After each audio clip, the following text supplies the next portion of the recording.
तो हेलो दोस्तों, कैसे हैं आप लोग? ठीक है, आई होप अच्छे ही होंगे। पिछले लेक्चर में आपने देखा कि जो केमिस्ट्री की फर्स्ट यूनिट है उसको मैंने विस्तार से बताया, एक एक टॉपिक के बारे में बताया, और जहाँ तक कि मैंने संभव हो सका थोड़ा थोड़ा आपको ब्रीफली एक जो एक्सप्लेनेशन मेरी तरफ से होना चाहिए था वो आपको दे दिया। क्योंकि दोस्तों देखिए, अगर आपका सिलेबस अच्छे से पढ़ा हुआ होगा तो आपका जो तैयारी होगी उसमें चार चांद लग जाएंगे, ऐसे समझ लीजिए। और अगर नहीं पढ़ा हुआ होगा तो तैयारी में ग्रहण लग जाएगा। ठीक है, तो इसमें कोई दो राय नहीं है, सत्य बोलने में कोई दो राय नहीं होती है।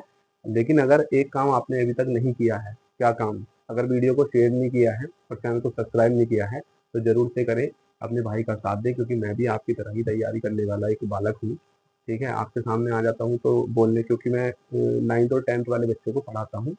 मेरे क्षेत्र से 17-18 किलोमीटर दूर में पढ़ाता हूँ, यहाँ पे भी पढ़ाता हूँ अपने यहाँ पर। तो थोड़ा बच्चे बच्चे बोलने की आदत है, लेकिन हूँ मैं आपकी उम्र का ही, आपके साथ का ही भाई हूँ।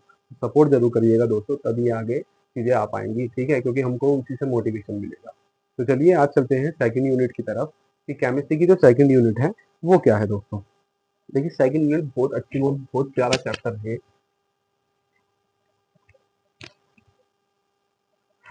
ठीक है, तो यूनिट हमारी सेकंड है। यूनिट हमारी जो सेकंड है उसका नाम है atoms and molecules. Atoms and molecules, atoms and molecules दोस्तों। तो एटम्स को कहते हैं, एटम को क्या कहते हैं? परमाणु। ठीक है, परमाणु। और मॉलिक्यूल को कहते हैं अणु। तो परमाणु और अणु, ठीक है, परमाणु और अणु, ये पूरी यूनिट का नाम है। इस पूरी यूनिट का नाम है परमाणु एंड अणु। किसका? केमिस्ट्री की दूसरी यूनिट का। केमिस्ट्री मतलब रसायन विज्ञान। ठीक है, तो इसमें और भी सब टॉपिक है, जैसे है स्ट्रक्चर ऑफ एटम। ठीक है, तो भैया स्ट्रक्चर ऑफ एटम क्या है? अब मैं इसको मिटा देता हूँ, यहाँ पर लिख रहा हूँ, दिख रहा होगा आपको। तो पहला टॉपिक है स्ट्रक्चर ऑफ एटम। ठीक है, स्ट्रक्चर ऑफ एटम, यानी कि ये जो एटम है ना, ये जो परमाणु है, इसकी बनावट किस तरीके की है? परमाणु की संरचना। ठीक है, इसको हिंदी में कहते हैं परमाणु की संरचना। परमाणु की संरचना। तो देखिए, इसमें तीन लोगों ने अपने मॉडल दिए थे। कौन कौन से तीन? एक एक दिया था थॉमसन ने। एक किसने दिया था? थॉमसन ने, जे थॉमसन इनका नाम है। ठीक है, तो देखिए मैं हिंदी में भी लिखता जा रहा हूँ। तो जे थॉमसन, जे थॉमसन। ठीक है, फिर एक रदरफोर्ड ने दिया था अपना मॉडल, रदरफोर्ड जी ने दिया था अपना मॉडल एक। और एक दिया था फिर बोर ने। ठीक है, बोरबरी का मॉडल भी आपने पढ़ा होगा। बोहर कहते हैं इसे, हिंदी इंग्लिश में ऐसे लिखते हैं BOHR, बोहर। तो परमाणु की संरचना से संबंधित तीन मॉडल थॉमसन, रदरफोर्ड और बोर ने दिए थे, वो हम इस यूनिट में कवर करने वाले हैं। तो देखिए आगे क्या है इसमें। आगे है बच्चों इसमें कि ये तीन मॉडल हो गए ना, हाँ जी। फिर है atomic number and mass number. Atomic number and mass number. Atomic number and mass number, देखिए मैं आपको थोड़ा सा बता देता हूँ पहले। जैसे हाइड्रोजन है, हाइड्रोजन को ऐसे लिखा जाता है 1H1। और जैसे लिथियम ले लो, लिथियम है, लिथियम को लिखा जाता है 3, और यहाँ पे लिखा जाता है समथिंग 5। लिथियम मतलब कार्बन ले लो, ठीक है, कार्बन सबसे बेस्ट है। तो कार्बन को लिखते हैं 6C12। तो बच्चे ये जो होता है ना, ये जो 1 या 6 जो होता है, इसको कहते हैं एटॉमिक नंबर, यानी कि परमाणु संख्या। क्या कहते हैं? एटॉमिक नंबर या परमाणु संख्या। परमाणु क्या लिख जाए? परमाणु संख्या। ठीक है, परमाणु संख्या लिखो। तो दोस्तों डरना नहीं है सिलेबस को देखकर, क्योंकि सिलेबस जब तक समझ में नहीं आएगा क्लियरिटी नहीं होगी। आप सभी जानते हैं ये बात, लेकिन करते नहीं है, तो इस बार करना है, क्योंकि इस बार सिलेक्शन लेना है। तो एटॉमिक नंबर इसको कहते हैं। और ये जो ऊपर लिखा रहता है ना सर के ऊपर, इसको कहते हैं मास नंबर। ठीक है, क्या कहते हैं? मास नंबर या द्रव्यमान संख्या कहते हैं। इसे हिंदी में कहते हैं द्रव्यमान संख्या। ठीक है, ये हमें ध्यान रखना है। तो ये इसी का सब टॉपिक है, इसी यूनिट का सब टॉपिक है, जो मैंने ऊपर एटम्स एंड मॉलिक्यूल्स लिखा हुआ है। इसमें आगे है isotope, isotope and isobar. Isotope and isobar. Isotope कहते हैं समस्थानिक, किसे कहते हैं? समस्थानिक। और आइसोबार किसे कहते हैं? समभारिक। ठीक है, समभारिक।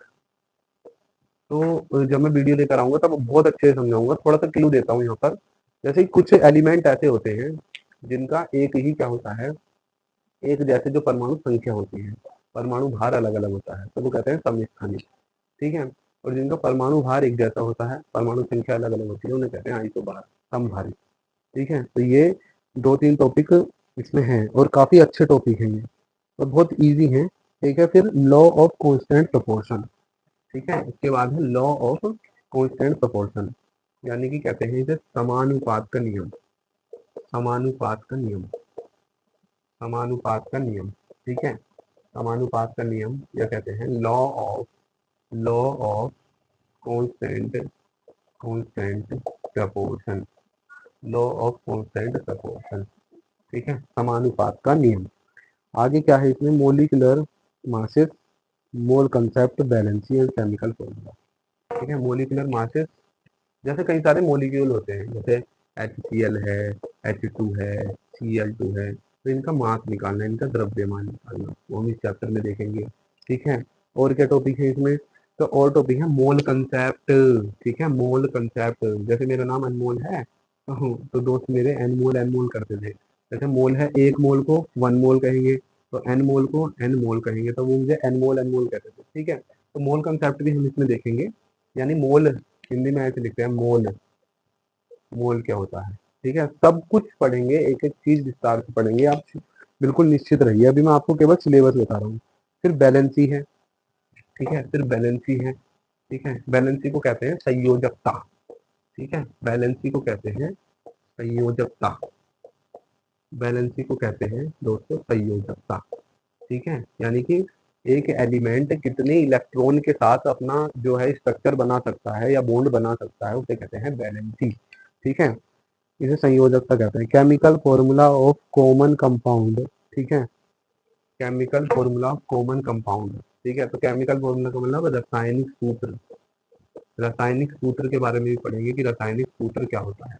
जैसे एक मैं आपसे पूछता हूँ ऐसे कि कास्टिक सोडा का रासायनिक सूत्र क्या होता है, कास्टिक सोडा का रासायनिक सूत्र क्या होता है, तो कास्टिक सोडा को लिखते हैं NaOH, तो रासायनिक नाम है इसका सोडियम हाइड्रोक्साइड। क्या है, सोडियम हाइड्रोक्साइड।